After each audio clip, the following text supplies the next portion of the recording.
Guys, so the wildest thing just happened. It turns out there's a secret camera in my house that's been filming me for the bulk of my life. While yes, it did capture a lot of the foundational moments of my development, it also reminded me of how rubbery people's skin used to look. And how my brother used to have the voice and demeanor of an old man. Crazy how things disappear from your memory like that. Here is a movie I was interested in seeing ever since I saw the trailer for one simple reason. Because it had this guy's fingerprints all over it. This is Robert Zemeckis on full display yet again playing with his new toys. He sure did love his mocap back in the day, but when people politely told him, that's enough. That's enough. He's now moved on to de-aging. Something that Hollywood has a current love affair with, despite it needing more time in the oven. Guys, we just aren't there yet.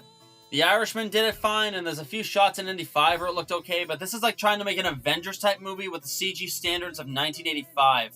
But despite whatever your feelings may be on the tech itself, this is in concept a story that can play to its strengths.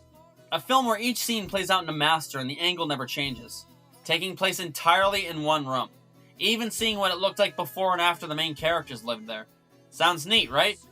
Well, sure it was, but that's the best word to describe it. Neat. It's a neat concept with a kind of messy execution.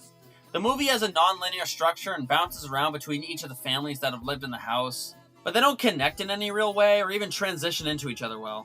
Like, the movie will go from a funeral and have a needle drop into some sort of comedic scene and act as if it's normal.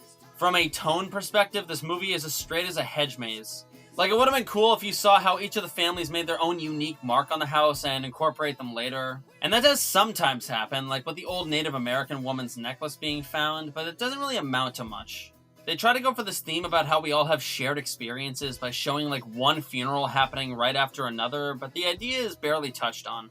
After a while, it ended up feeling like a series of vignettes. We primarily follow the Tom Hanks, Robin Wright family with all the other flashbacks only occasionally showing up. I think it would have been better if, for example, a wedding scene happens in their story and we see the same shared experience happen with other families. Which again, stuff like that happens, but it's only occasional and feels more random than actually leading into anything more meaningful.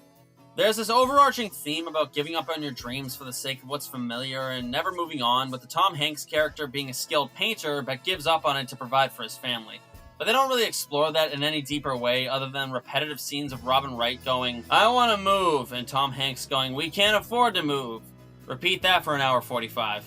That's another thing. Although I was never really bored since the family dynamics are decently entertaining, I don't really feel the runtime was super justified. This is another example of a concept that would have worked really good as a short film versus a feature film. This movie relies on its gimmick more than anything, which as I've mentioned before isn't always a bad thing.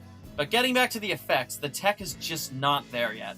I've seen worse, and for the most part it's serviceable, but it never gets to a point of total believability. Another problem is the fundamental issue of reusing actors. When Tom Hanks is playing an 18-year-old, he sounds and walks like a 68-year-old man. Same issue took me out of Dial of Destiny and The Irishman. Which makes you start to think why they would even do this outside of just the neat factor. Like, yeah, it's cool seeing them age throughout the years, but couldn't you get a similar result with using multiple actors? They do the middle-aged and elderly portions just fine, but again, the teenager segments really did take me out of it. There's a lot of instances of CG outside of the de-aging as well, like during the really early flashbacks, and it all just looks like it's from an early PS4 cutscene. Even stuff like the Native American scenes, all I can see are actors on a cramped soundstage. Mild spoilers. In the final shot, the camera breaks the angle and moves through the front window, showing the neighborhood they were in, and it looks like something made in Blender. There are these kids riding on scooters, which looked so fake I nearly bursted out laughing in the theater. Like I said, I was never really bored, and I generally enjoyed it, but I wish it just pushed itself a bit more.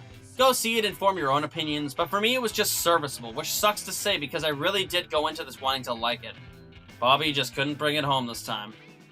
6 out of 10. I'll see you.